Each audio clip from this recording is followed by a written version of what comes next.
Começa mais um Corneta Grêmio, hoje 13 de setembro de 2020. O Grêmio jogou contra o Fortaleza na Arena. O jogo foi 1-1. O Corneta Grêmio com Jason Vasquez e eu, Roberto. Tudo bom, Jason? Tudo bem, Roberto, tudo bem. Jason, Hoje, deixa eu dar a escalação sim, e aí a gente já começa a falar do jogo, pode ser? perfeito. O Grêmio Bora hoje lá. entrou em campo com Vanderlei, Orejuela, Jeromel, David Braz Cortez, Michael, Darlan Mendes, Alisson Isaac e Everton e Diego Souza. Esse foi o time inicial. Entraram durante o jogo aqui no Grêmio o Robinho, Luiz Fernando, que foi expulso depois a gente vai falar, o Gui Azevedo e o Ferreirinha. Somente as 4 das 5 alterações que tinha direito. Jason, vamos começar falando pelo desenvolvimento do jogo geral, do time do Grêmio, né? As estratégias do Grêmio, a performance do time. O que tu achou do time num todo, Jason? Foi bem irregular, né? Bem irregular. Primeiro tempo, o Fortaleza jogou né, baixando as linhas mesmo, esperando o Grêmio, dando a bola pro Grêmio. O Grêmio muito lento na troca de passes, né? Muito lento na troca de passes. Então, falta mais jogo de dez passes aí para o time do Grêmio, porque tem que ter uma movimentação de todos, né? E faltou movimentação. E aí o Fortaleza conseguiu sempre com a bola no pé, e aí o Fortaleza assim com toques rápidos, né, passes curtos e progredindo, e com o Oswaldo que é a válvula de escape. Foi onde ele cruzou a bola, conseguiu fazer 1-0 no final do primeiro tempo e o Grêmio num todo muito lento, muito lento. Isso chama a atenção, a lentidão. No segundo tempo, um pouco mais equilibrado, né? O Grêmio esperou um pouco mais o Fortaleza saiu mais pro jogo, porque o Grêmio conseguiu o gol cedo, né? No segundo tempo. Então, ficou um jogo bem aberto, bem equilibrado, com ataque e defesa dos dois lados, né? E no final, acabou que o empate foi o mais justo, porque o Fortaleza também mereceu, né? E o Grêmio jogou muito abaixo do que pode apresentar. Eu tive uma impressão muito parecida com a tua também. Acho que a gente concorda com praticamente tudo. Eu acho que o Grêmio começou bem, trocando passes, mas apenas no iníciozinho do jogo. As linhas naquele momento estavam próximas, né? Depois do gol, que foi cedo, o Grêmio tomou um gol muito cedo. Eu, teve um momento ali que eu achei que entre o Jeromel e o Diego Souza tinham 60 metros. As linhas estavam muito distantes, o Grêmio se perdeu, né? Uh, Só aos 34 minutos o Grêmio alçou uma bola na área, né? Não teve quase nada de jogadas pela esquerda. Eu achei que o Grêmio jogou demais pela direita, né? Isso no primeiro tempo. Já vindo no segundo tempo, fez um gol rápido que foi bom, né? No pênalti, o Luiz Fernando ele invade com muita vontade, isso eu achei bom. O Luiz Fernando parece que entrou bem, depois a gente vai falar dos jogadores, né? Já eu, para mim, é um cara que vem como uma surpresa no time, mas a partir daí o Grêmio recuou, né? O Grêmio recua demais para um time que está jogando em casa, que deveria propor, ficou com um jogo mais reativo, coisa que não era muito comum do Grêmio de 17 e 18 do ano passado, né? O Grêmio aos 21 minutos bota a bola no chão e aí cria uma grande oportunidade, né? Teve a expulsão aos 24 minutos, o Luiz Fernando estava muito pilhado, entrou muito bem, mas caiu na pilha, né? Caiu na provocação. Para mim foi bem juvenil ali. E de novo o Grêmio volta com aquele jogo muito parecido com o do primeiro tempo, né? Pouca bola no chão, umas tentativas de cruzamento, né? O Grêmio só ali aos 40 minutos teve uma chance real de uma jogada bem feita. Depois fez aquele gol de impedimento, uma bola alçada na área de novo, né? E podemos já falar também, aproveitar para falar do que eu achei que foi um grande risco que o juiz teve ali, né, Jason? Ele tenho certeza que não deu tempo do VAR dizer para ele que não foi nada naquele último lance com o Ferreirinha. Pode não ter sido, eu achei pênalti pela câmera de trás. No lance inicial achei que não. Mas eu acho que de qualquer forma o VAR está ali e precisa ser respeitado, né? O juiz achou que não, dá um tempinho, não acaba o jogo, manda o goleiro esperar, segura a bola na mão. O VAR disse, não foi nada, ok, né? Centro de campo e acaba o jogo. O que tu achou, Jason, desse lance do juiz? Do Ferreira, esse lance, eu confesso que no primeiro momento eu vi pênalti. Entretanto, no segundo momento, com o replay, no primeiro replay, eu já vi que realmente não foi pênalti, né? Não houve o contato para a queda, o Ferreira forçou a queda ali. O árbitro, em alguns momentos, confuso ali no final, né? Foi perdendo um pouco o jogo.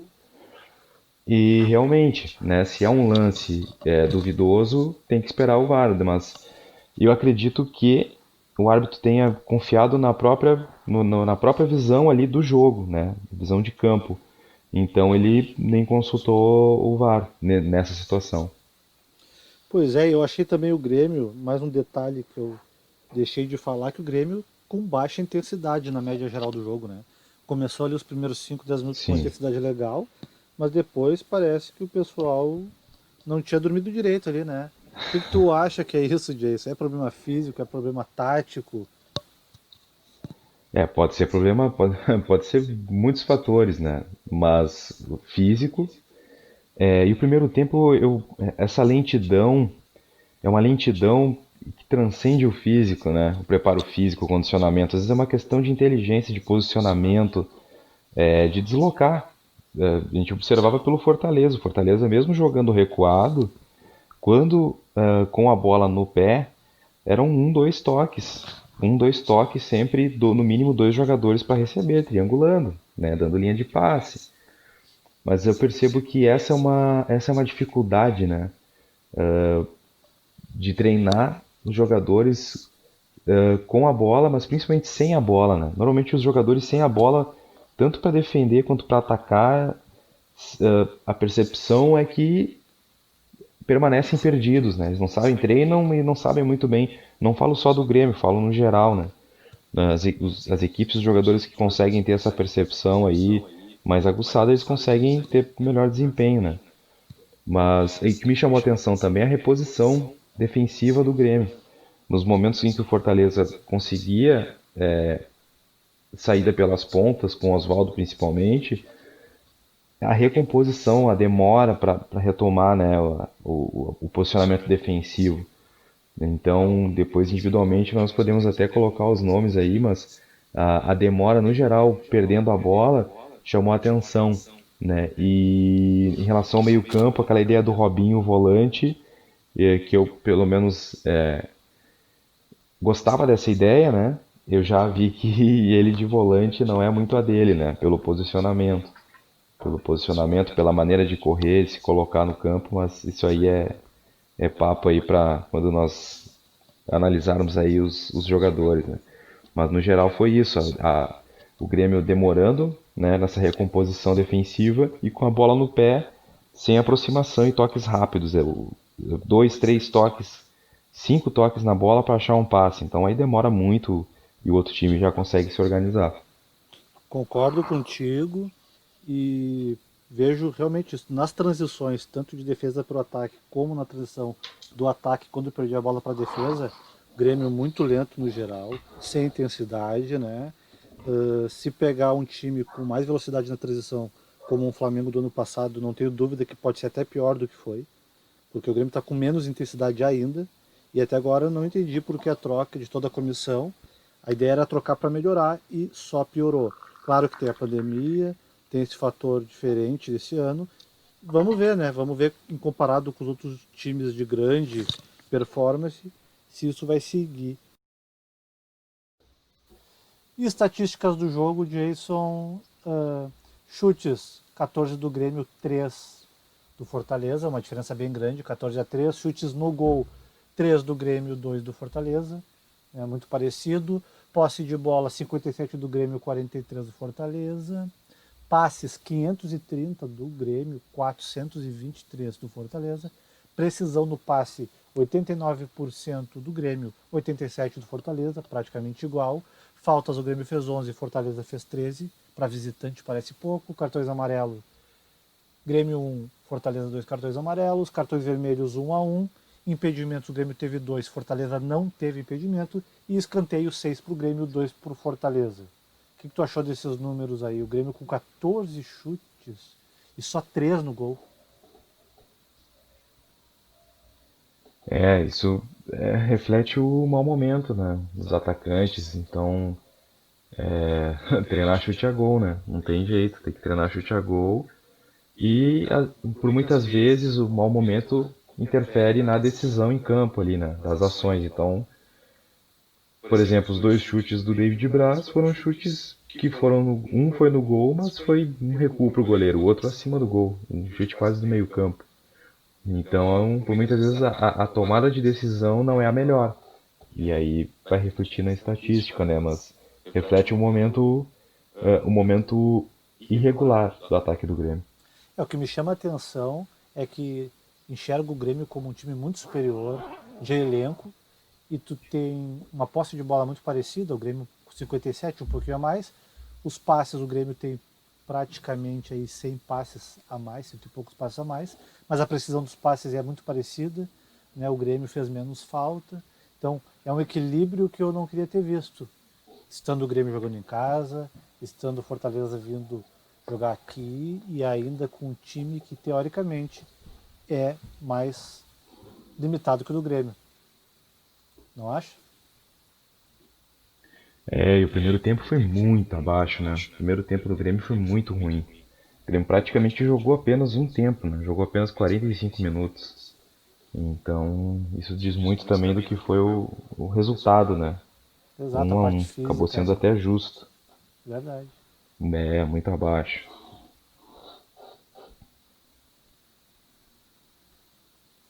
Mais alguma coisa do time geral ou já quer passar para jogador disso? Podemos passar aí para os jogadores. Acredito que no apanhado geral aí, né, da distribuição das equipes, né, desenvolvimento do jogo, foi contemplado, devidamente contemplado. Vamos para os Também, jogadores. também acho. Jason, vamos começar então pelo Vanderlei. O Vanderlei eu acho que podia entrar no nosso quadro, como foi só falar bem, né? Podcast passado eu elogiei, para mim foi o melhor em campo. Mas tu É, viu falha dele no gol hoje? sim, eu tinha comentado que o Vanderlei era o único goleiro que não tinha falhado, dos goleiros, claro, de grande expressão, da primeira prateleira. Para mim ele era o único que não tinha falhado e hoje ele falhou também. Teve uma falha da zaga, é claro, mas o goleiro não pode ficar esperando, né? Não pode, muito menos, adivinhar que alguém vai tocar na bola e ela vai vir em mim, não. Ele tem que se caminhando, ou ele. E de novo, acho que tu falou no podcast passado, eu concordei, ele não sai na bola, né? É muito difícil. É difícil mesmo. A saída de gol dele realmente não é das melhores. Tu achou que foi falha?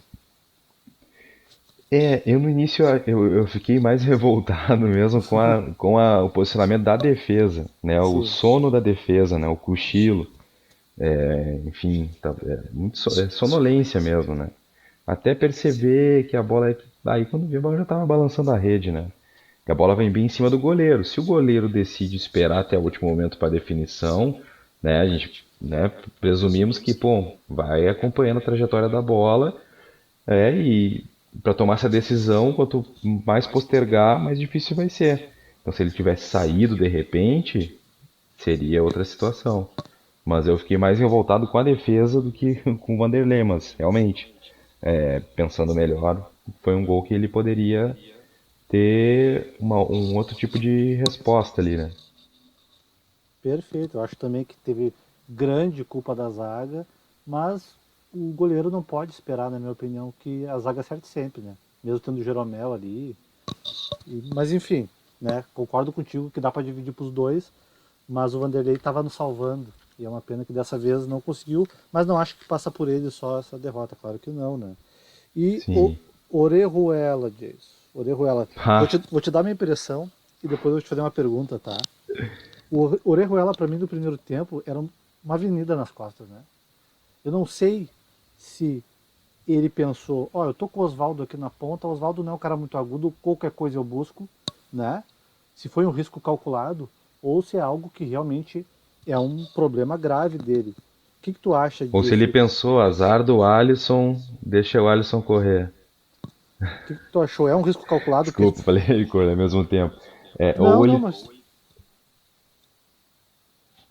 segue lá, porque assim, ó, o que eu Sim, vi, tá? sim. Eu acho que. Eu espero que seja um risco calculado, porque se Aham. ele pegar um ponta depois agudo, com aquele espaço que ele deu, ele não vai ter chance.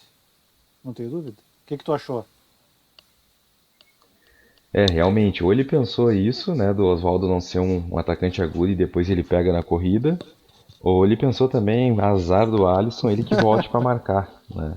Pode ser, E né? ele realmente, aquela história do cruzamento que eu falei no episódio anterior, que o Orejuela, o que chama atenção é que ele nunca sabe o cruzamento que ele vai, ele até olha para a área às vezes, né, antes de cruzar. Mas Sim. quando é para cruzar rasteiro, curtinho no primeiro pau, ele dá um balão para a área, cruza no segundo pau. Quando é para jogar na entrada da área, ele cruza no primeiro pau. Então ele nunca sabe. A mesma coisa hoje com a bola no pé, ele realmente não sabia quando era para tocar e sair ou para tocar e entrar, né? Entrar para o meio ou abrir para a linha de fundo. Então errou alguns passes assim, tentou dar um chapéu, uma hora deu um contra-ataque no início do jogo. Então foi uma partida bem irregular, né? Eu vejo que o Léo Gomes voltando de lesão aí, talvez seja titular da posição. Ele brigando aí com o Vitor Ferraz. O Orejuela são lampejos, né? Tem algumas situações que ele joga muito bem, como o jogo passado contra o Bahia, mas alguns jogos aí ele vem demonstrando muita irregularidade. Eu acho que tu usou a palavra perfeita para escrever. Porque o Orejuela ele não é aquele cara que ele é irregular de um jogo pro outro. Ele é irregular dentro de uma mesma partida. Isso que é o mais incrível, né? Ele vai tendo lampejos muito bons, daqui a pouco faz jogadas que arriscam o time, horas ele apoia bem o ataque, horas ele erra um passe simples, um cruzamento simples. Realmente fica difícil até. Eu te confesso que eu ainda tenho dúvida, sabe? Achei um jogador muito bom. E para mim ainda ele deveria ser o titular, mas com o Léo voltando, aí talvez a briga fique um pouco mais acirrada ali, né? O que tu achou do Cortez? Deixa eu te dizer assim o que eu achei. O Cortez, para mim, são duas fases bem distintas, né? Na fase defensiva, para mim, ele tá muito bem. Até no segundo tempo, ele faz ali uma cobertura de zaga numa jogada que o Jeromel acabou sofrendo o drible de corpo do atacante aos 12 minutos do segundo tempo. Mas na fase ofensiva, eu não consigo ver nada de positivo no Cortez. Ele está tentando, às vezes ele adianta um pouco. O que tu achou do Cortez hoje? Também achei disperso, ofensivamente quase inexistente, né, cara? Porque quando ele não vai para linha de fundo, quando vai inseguro, não tem rolado aquela tabelinha, às vezes o Maicon consegue achar conseguia achar aqueles passes na diagonal, né, pro Cortez e parece que realmente os atletas não confiam também, né? De tu esticar aquela bola e tu pensar, bom, pá, vou esticar a bola pro cara, o cara vai perder, vou ter que voltar no contra-ataque, vai deixar um buraco, daí vira o jogo. E aí por isso o jogo fica, isso pode ser um indicativo também do jogo, desse jogo lento, né? Mas muito abaixo. Tanto eu queria ver o Guilherme Guedes jogando, que foi até então o melhor lateral que eu vi jogar no Grêmio nos últimos tempos aí, né? Porque o Cortez está muito abaixo, muito abaixo. E o Diogo Barbosa, daí é outra conversa, né, também, que divide opiniões, e a gente pode falar mais adiante. Não, acho que podemos falar agora. Tu tocou num ponto muito importante. Diogo Barbosa, com a chegada dele, qual a expectativa que tu tem dele no time? Titular, reserva? Tá na fila em que posição? E creio que ele vem para ser titular. Não, vem para ser titular. Vem para ser titular. Ele tem chegada à frente, né? Que é a grande crítica no geral do Cortez, porque defensivamente até antes ele conseguia defender melhor, né? E atualmente nem defender ele está conseguindo, né, defender com sucesso ali. Então vem para ser titular, né? E vejo também o Guilherme Guedes aí com chances de jogar mais, porque já mostrou que é um bom jogador, já mostrou que defende bem, é responsável, sobe na boa, consegue cruzar bem.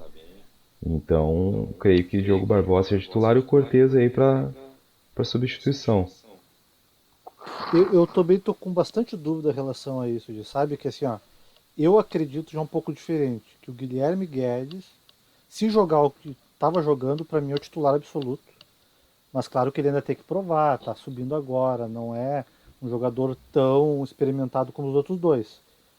Mas claro que se ficar entre Diogo Barbosa e Cortez, tá ficando muito difícil defender o Cortez, né?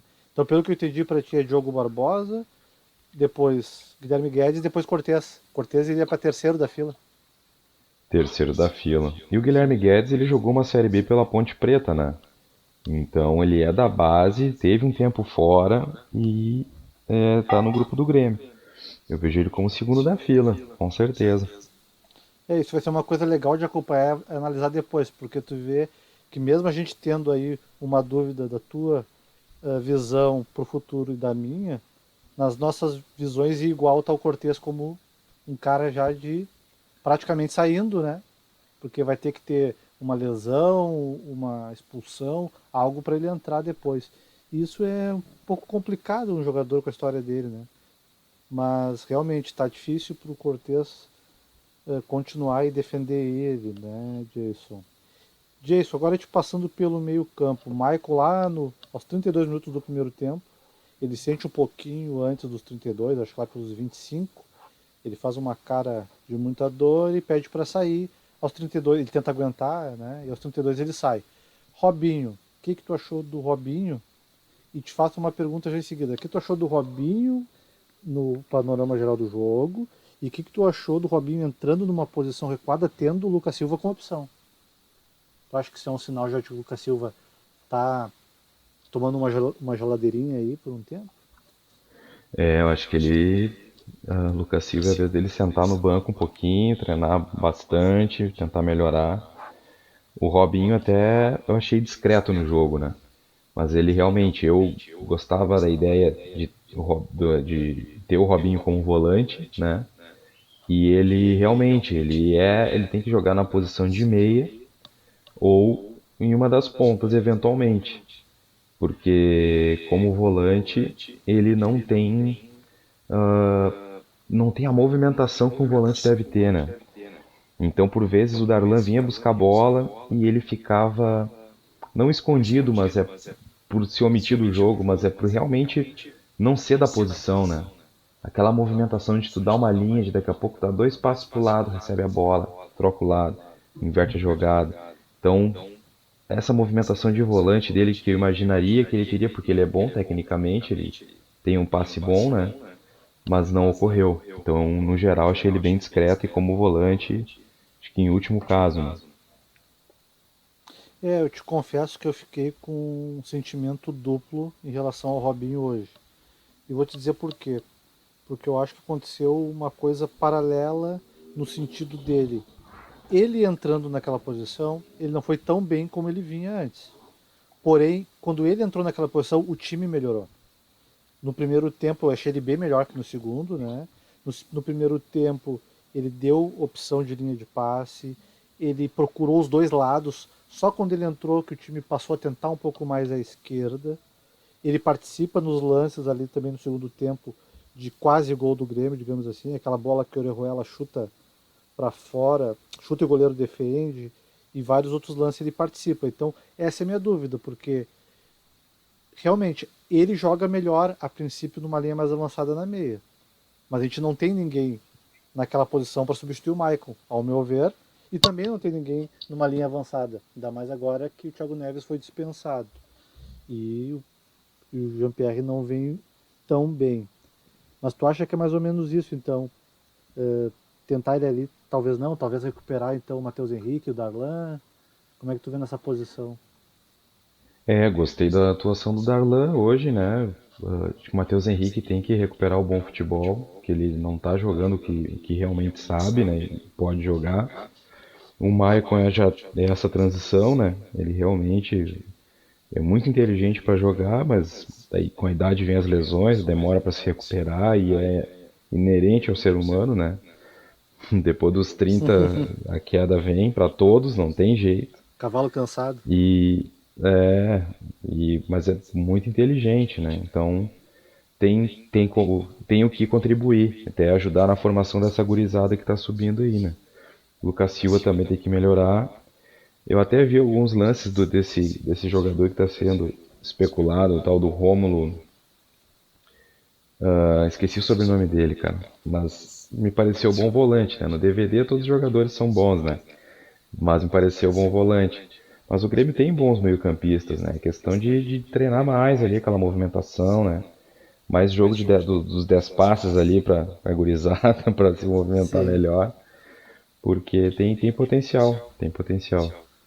Mas eu te confesso, quando eu escuto Rômulo na posição de volante, já me dá arrepio, viu? Não temos boas lembranças de Rômulo naquela posição. Não é aquele Se, Rômulo, vi- né? Se vier que seja Esse muito. Rômulo, o cara jogou até né, ele jogou até na seleção da Itália. Sim. Mas o outro Rômulo também, né? Ele ficou entre os 30 jogadores.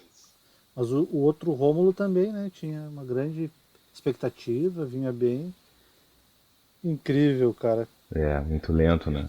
Sim, sim. E desse assunto tu acha que passamos já por tudo que podia? Vamos agora então para um outro jogador.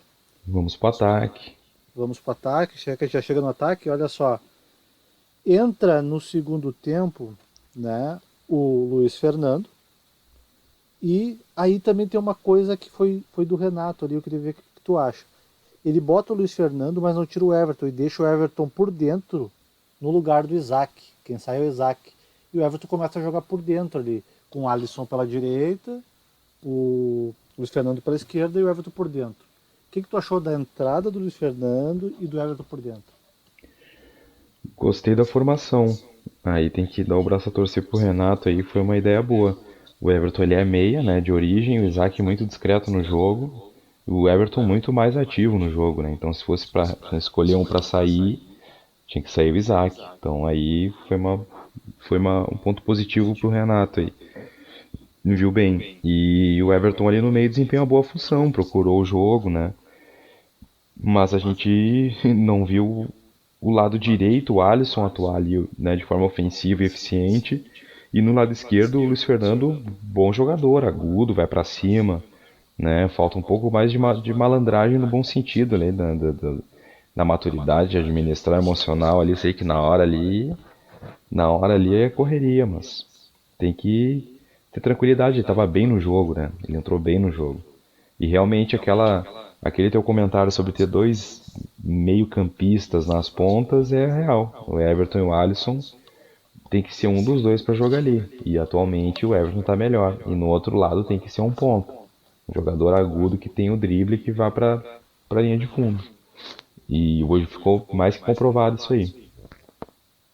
Não, sem dúvida. E eu te confesso assim que o Everton, para mim, me parece que melhorou um pouco ali naquele mais por dentro, mas assim tá difícil de analisar o Everton, ele não tá participando tanto.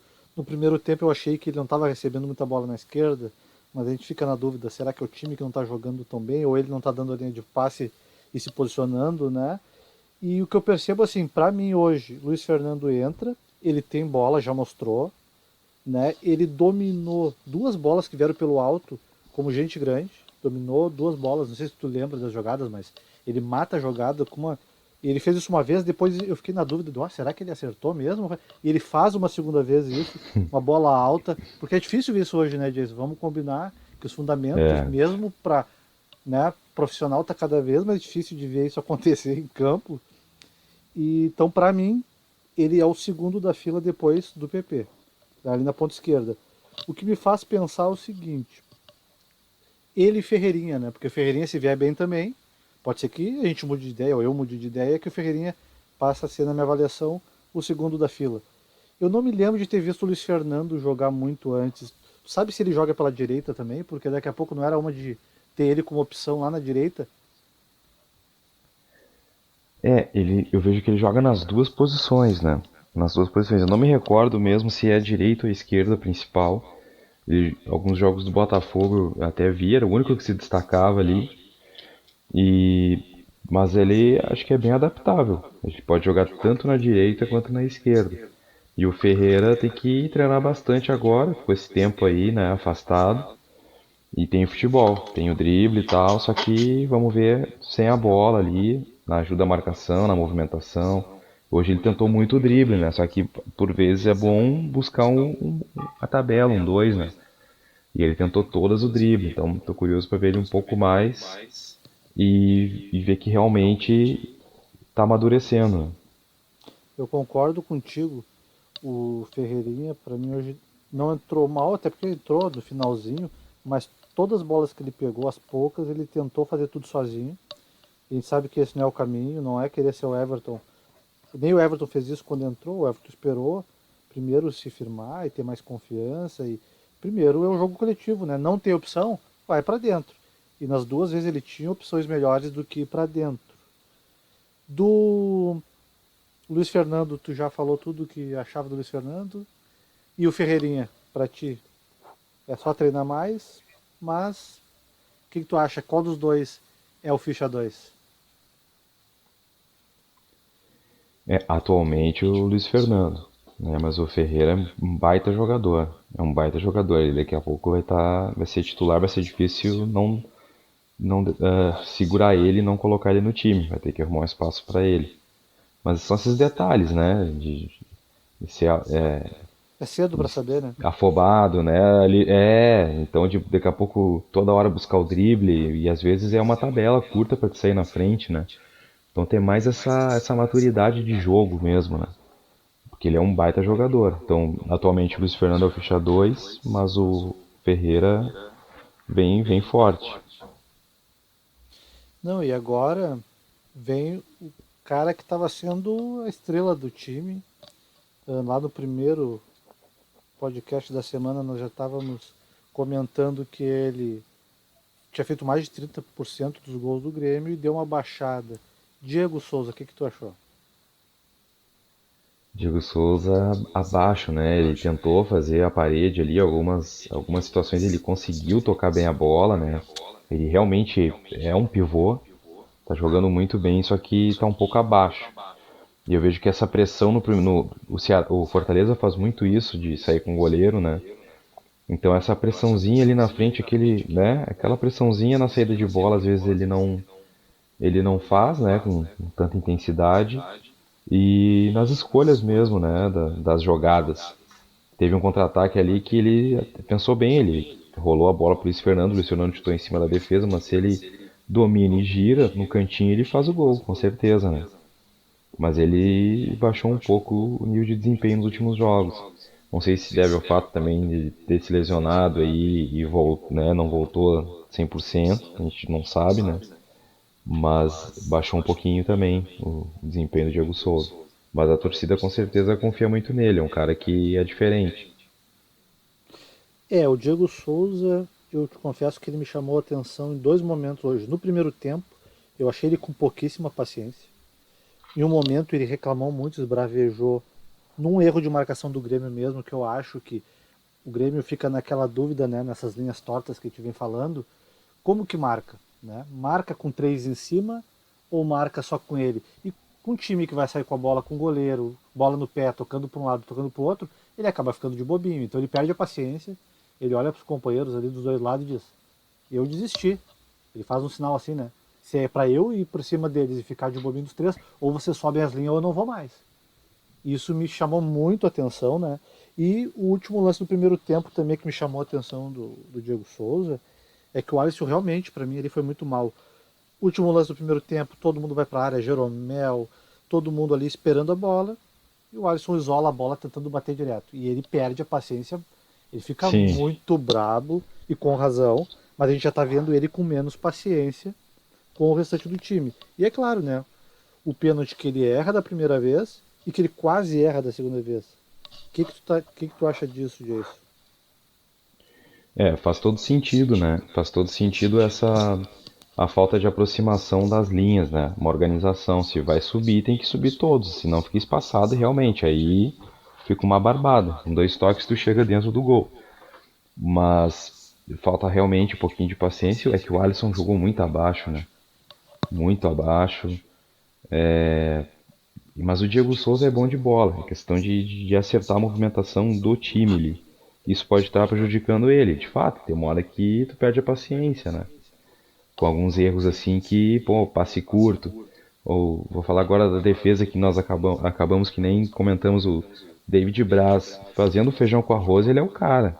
Agora quando ele quer chutar do meio campo para fazer o gol, no primeiro tempo ele deu três chutes ou dois chutes a gol.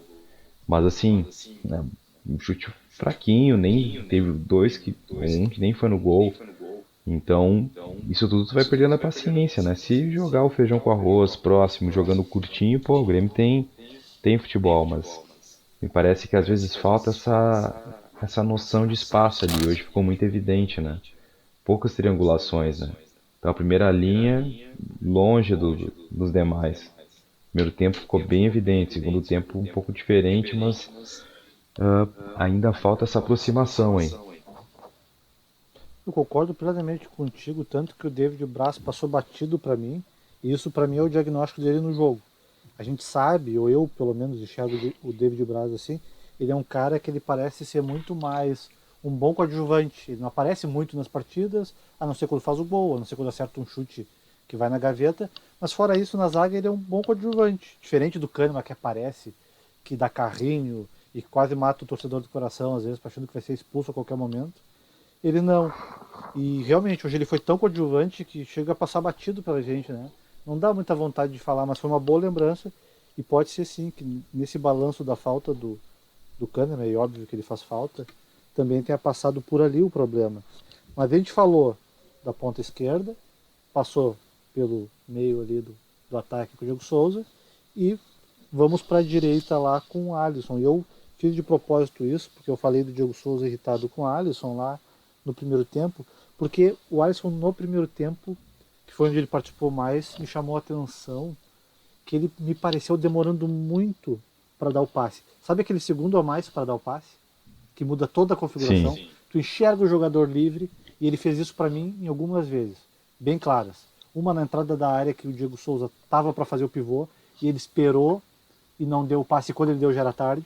E aí o zagueiro viu, né? Naquele segundo o zagueiro viu o que ele ia fazer. E outra numa arrancada do Orejuela, que ele também, ele vê o Orejuela indo e ele pensa, era uma transição defesa-ataque, muito rápido, o Orejuela foi muito inteligente naquele momento, a gente tem que dizer quando o cara realmente faz a coisa certa, e ele para, ele claro. trava, e o que tu acha assim, ó, aí eu fico na dúvida, ele é inseguro, ou ele tá inseguro, ou todo o time tá mal posicionado então, que ele tá esperando tanto para passar essa bola? O momento, o individual interfere no coletivo, né? E o coletivo interfere no individual, mas falando do individual no coletivo, a interferência, quando o jogador começa a falhar de forma seguida, assim, recorrente, vai perdendo, no geral, né? Todos vão perdendo a paciência em volta, né? Eu acho que aí também é uma situação do Renato rever a situação do Alisson no time ali, porque assim como o Lucas Silva, ele tá muito abaixo, né? E compromete as ações, né? Compromete porque o momento em que tu demora ali 2 segundos para acertar para achar um passe ali no meio no pivô, tu, né, toma um bote, o zagueiro recupera e contra-ataque. Da mesma forma o Orejuela. O Orejuela buscava a tabela, o Alisson girava com a bola no pé, não conseguia achar o passe. Isso tudo vai minando a confiança, né? Eu acho que é um momento de oscilação também do Alisson, né? Então eu acho que de repente aí mudando uma peça, pode ser que o time retome uma melhor movimentação coletiva, né? Um melhor jogo mesmo. É, o que me chama a atenção, acho que a gente passou já por todos os jogadores. O que tu achou dos jogadores que entraram, além do, claro, o Robinho a gente já falou, né? O Robinho já falou, a gente já falou também do Ferreirinha. Gui Azevedo, nem sei se tocou na bola. Acho que dá para falar alguma coisa do Gui Azevedo? É legal, bom ver a base jogando, né? É bom ver a gurizada jogando. Isso dá um conforto assim para quem torce, mesmo que às vezes a vitória não venha, mas ver a gurizada jogando, isso é muito bom, né? E não deu pra ver muito o Guilherme Azevedo, ele não tocou muito na bola, nem sei se tocou na bola, mas é um bom jogador, pelo que se viu assim até então, tem futuro. E é da oportunidade. Bom ver. Assim como o Rildo entrou no outro jogo também, é bom ver a gurizada jogando. Eu também concordo contigo. Acho que o Renato foi muito bem nesses últimos jogos, porque tem que botar nem que esteja nos 5 minutos finais mesmo. Tem que colocar, tu tem a opção de colocar, e não é colocar um cara 5 minutos para acabar o jogo que ele vai estragar toda a partida. É muito raro isso acontecer. E eles vão ganhando daí calibragem para na hora certa ter, né, a oportunidade. Falamos de todos os jogadores, quem que faltou? O chefe deles, né? Renato, o que tu achou do Renato hoje? Escalou bem na O Renato entrada, mudou bem é, depois. escalou bem, né? Escalou bem. Ele tá tentando o Darlan dar uma sequência pro Darlan no meio-campo. O Darlan realmente às vezes é isso, o jogador precisa de ritmo de jogos, né? Jogos sequenciais aí pra ganhando confiança e não se abalar tanto assim, pensar que tem um jogo só pra mostrar tudo que sabe, né? E escalou bem, tá dando oportunidade pra gurizada. O Isaac hoje não jogou bem, ele tá dando sequência pro Isaac. Mas em relação ao Alisson aí, vamos ver como vai ser o comportamento. E no meio-campo, né? Meio-campo deu pra gente perceber que o Lucas Silva não passa por um bom momento. Matheus Henrique não jogou hoje, não sei por quê. Não me recordo se ele tá Foi expulso. suspenso ou se foi opção técnica mesmo.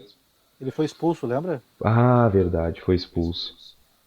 Verdade. Mas é um setor onde tu tens jogadores com um grande potencial, porém que ambos estão abaixo, né? E aí é um pouco de azar também, né? Você tem quatro jogadores no elenco, quatro meio-campistas e os quatro em má fase, né? Ou oscilando, então é difícil também, né? Mas ele foi bem. Eu acho que ah, as críticas que a gente faz aí, às vezes a torcida no geral é querendo o melhor mesmo e que às vezes ele insiste, né? Mas isso todo treinador tem essa insistência, né? Mas ele fez boas escolhas, né? Sim. Agora eu vou aproveitar e vou te botar na fogueira então. Tem o Jean-Pierre, temos o Maicon no meio campo, a gente tem o Robinho, Matheus Henrique, temos o Darlan. Esqueci de alguém ali no meio campo? Acho que são esses 5 jogadores principais hoje, né? Tu tem que escolher 3 ali pro meio campo. Sim. O Renato joga com 3 no meio campo. Se tu é o Renato disso, quem que tu escala aí? Jean-Pierre, Maicon, Robinho, Matheus Henrique e Darlan. Ou tu botar alguém diferente também, né? Temos outras opções ali. Temos jogar por É, dentro eu com. queria.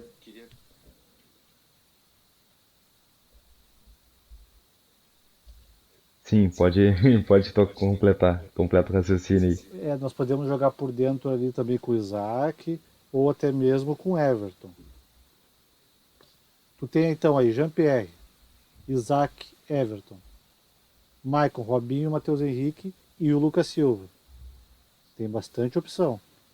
Todos no melhor momento físico. Como é que tu faz essa escalação? Quem são os titulares hoje para ti?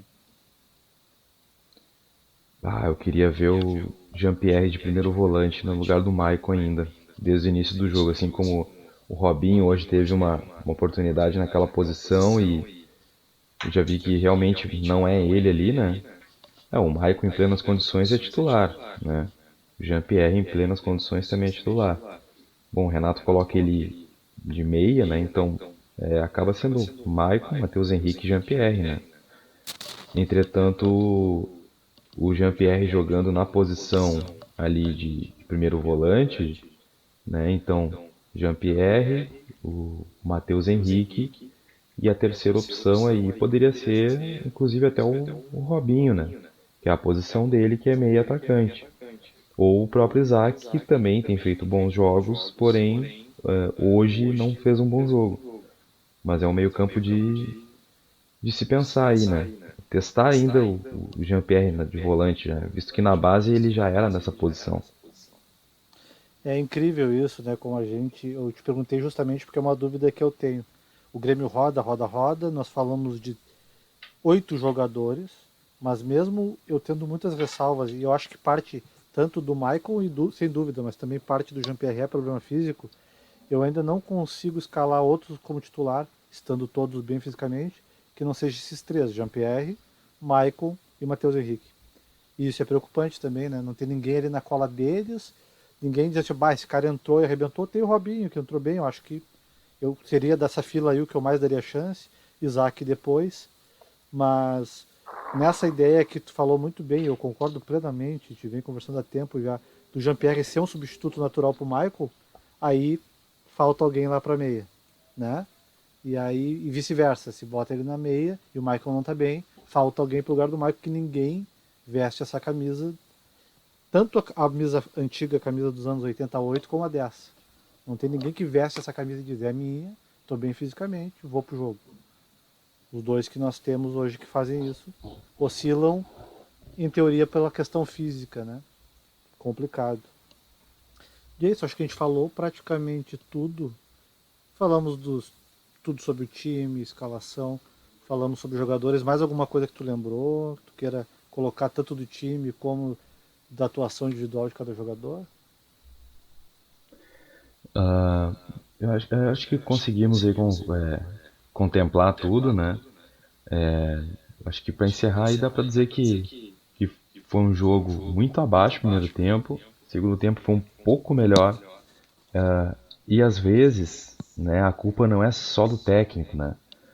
A culpa normalmente não é só do técnico. Por muitas vezes o técnico tem um pensamento, tem uma estratégia, porém individualmente tem um atleta ou mais atletas, ou daqui a pouco grande parte do grupo que não está bem, né? E é natural, né? A oscilação, acho que o treinamento ele serve justamente para isso, para, né, consistência, né? Constância.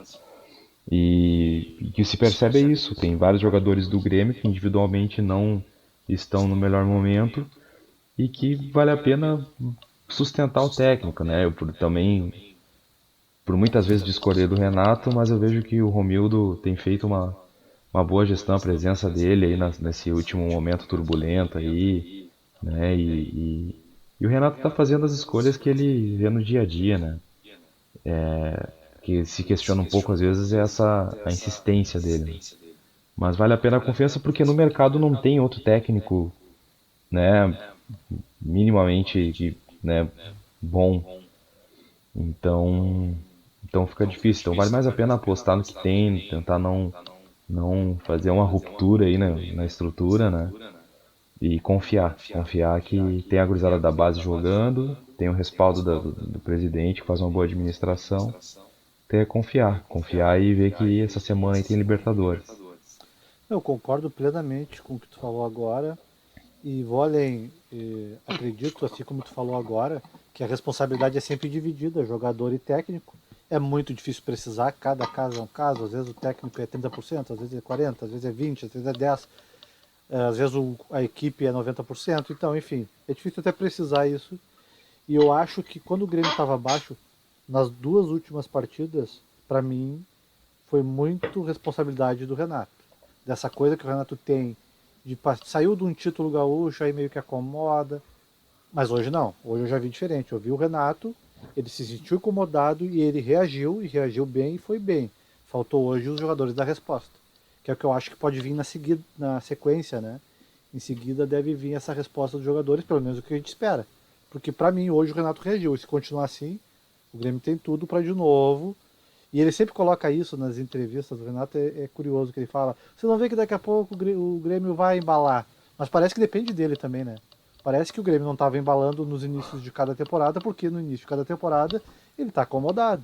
E depois ele sente a água batendo e diz: não, vamos reagir. É, depois a gente vai brincar no brasileiro. Uma vez eu vi essa, né? É, Uma vez eu vi essa. E já dá aqui o momento corneta, né? O momento corneta, de fato, é que, bom, o que eu fico indignado, assim, é com. Tanto que as coletivas eu pouco acompanho, né? Porque eu já sei que o Renato vai dizer, o grupo confio no o meu grupo é bom, o Grêmio tá vivo em três competições, né? E todo, enfim, o discurso é o mesmo, ele fica muito no folclore que ele era, né? Das entrevistas e pouco fala do jogo. O que eu sinto falta é isso, ele falar, talvez se conversar com ele individualmente, tu ir no treino, enfim, não sei, uma curiosidade, mas nas entrevistas, cara, ele simplesmente ele não fala do jogo. Ó, tentei jogar grande parte do jogo marcando alto, depois eu baixei as linhas para no final tentar dar o último gás, tentei colocar o não. jogador X na lateral para tentar mudar um pouco, porque ele tem mais apoio. Mudei, coloquei, né, coloquei cinco na primeira linha porque eu precisava defender. Tu não vê nada, assim, tu não vê ele falar do jogo, né?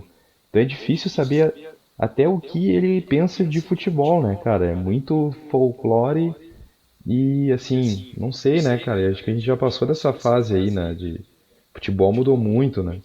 E aí, por vezes, ele dá margem pra se falar e pensar o que quiser, né? Que bom, o cara não sabe nada de tática, ou é sempre a mesma coisa. Então a imprensa também deturpa muito, né, distorce muito o que ocorre, né, tem os caçadores de cliques aí e tudo mais. Então dá muita margem para interpretação errada, e aí parte da torcida vai no embalo, né? Mas tem grande parte da torcida que quer saber de jogo, qual é a estratégia, o que o cara pensa de futebol, quais são as situações que ele tá pensando aí, de variação, né, em relação aos adversários, como atuar, enfim. É isso que é isso que fica no ar, né? E é essa corneta que fica para ele, embora ele seja um ídolo do clube, né, que ganhou tudo, né?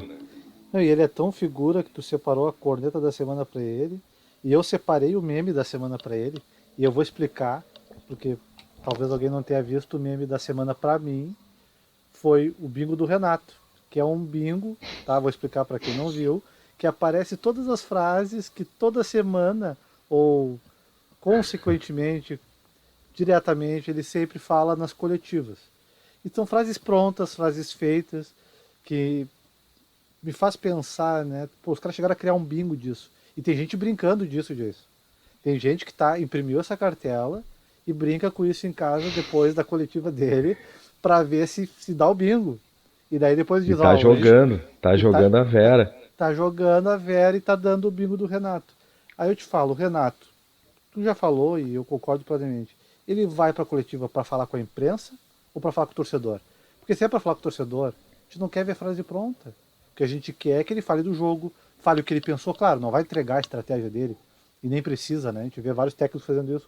Mas comente, ó, hoje eu botei mais por dentro o Everton por isso, porque o Isaac não movimentou tão bem, ou isso ou aquilo, entende?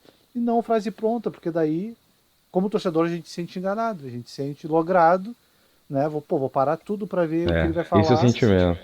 depois de um jogo 1-1 em casa e ele vem com todas as mesmas frases. Ah, é muito título. Ah, é muito isso. Ah, que a gente tá com um problema que tá pesando as Volta taças. olímpica, A volta olímpica, a gente fez muita volta confio no olímpica. meu grupo. O torcedor não precisa disso.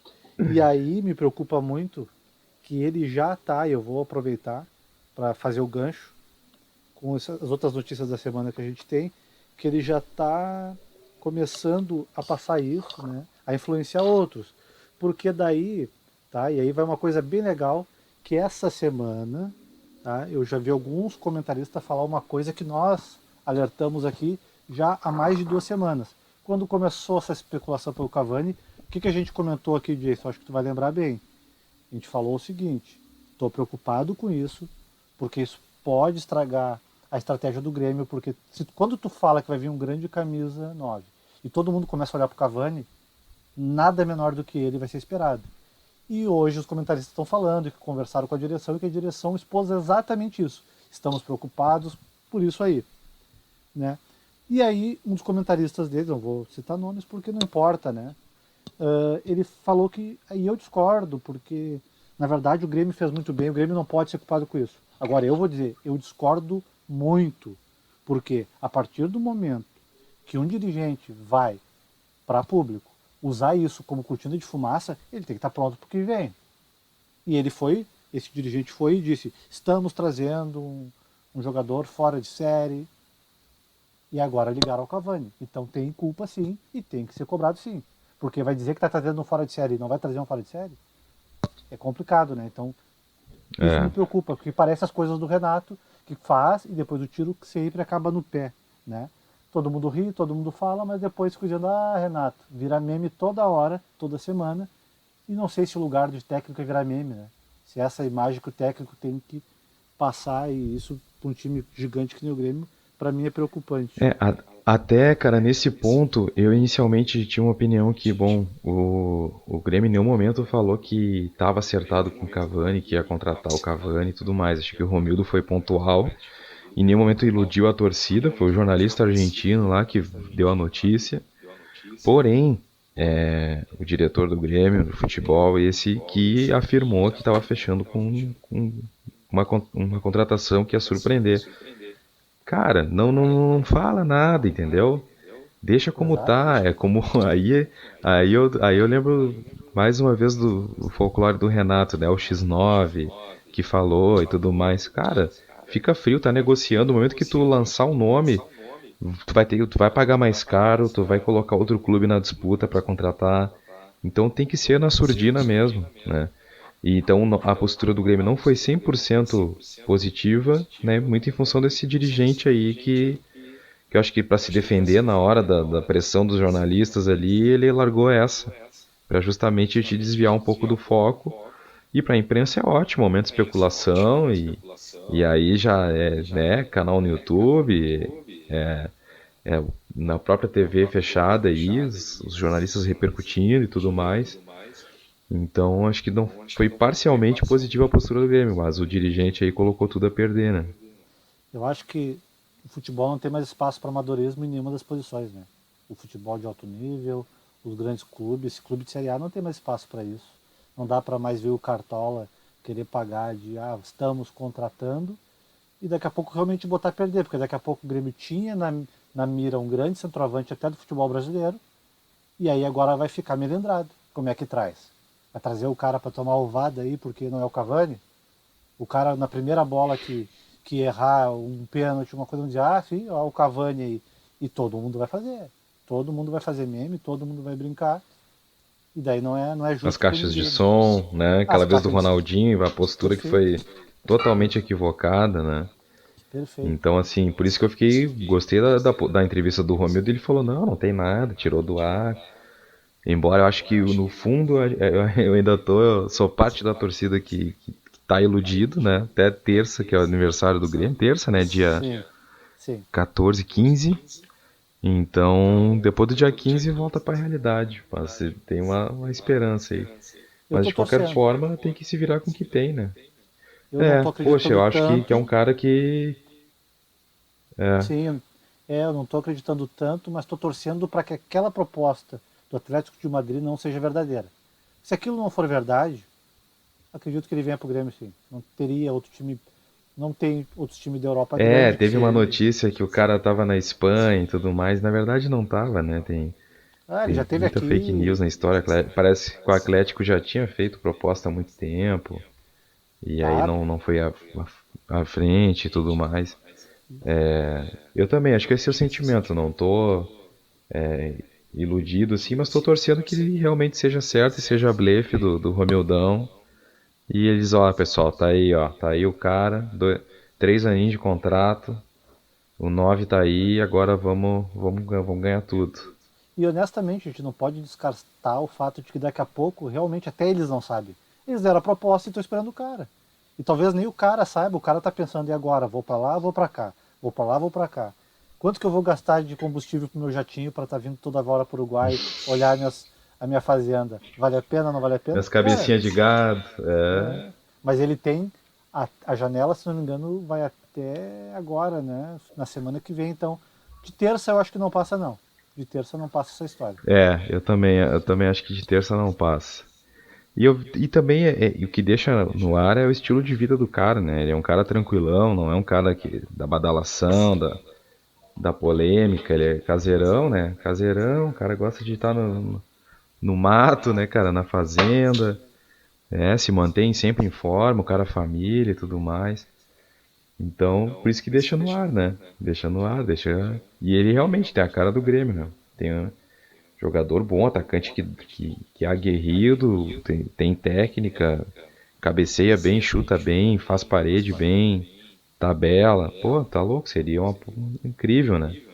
Incrível mesmo. Seria uma baita contratação. Jason, da minha parte, eu já venci tudo que eu vi sobre o jogo, sobre a semana. Mais alguma coisa? Bom, da minha também, o de terceiro episódio, né? Tentando entrar num formato mais adequado e o ideal. Acho que a evolução tem sido crescente. Ah, tá cada vez melhor, tá cada vez mais divertido fazer isso que pra gente é o que importa, né? Então tá, muito obrigado. Com certeza. Acom- Valeu, grande abraço. E para quem ouviu, tá ouvindo, concordou ou não concordou, manda e-mail pra gente, cornetagrêmio@gmail.com, cornetagrêmio@gmail.com, tudo junto. Coloca lá o teu e-mail, vamos lá. Obrigado, Jason. Vamos Grêmio, né? Vamos, Grêmio. Pode mandar e-mail cornetando também. E compartilhamos a corneta aí, lendo o e-mail. E vamos cornetar no bom sentido, tentando ser positivo aí, né? Mas cornetando, porém com informação, né? Com lucidez. Não é cornetar por cornetar, não. Mas aí valeu, tamo junto, vamos Grêmio. Essa semana tem Libertadores, hein? Até mais. Tchau. Tchau, tchau.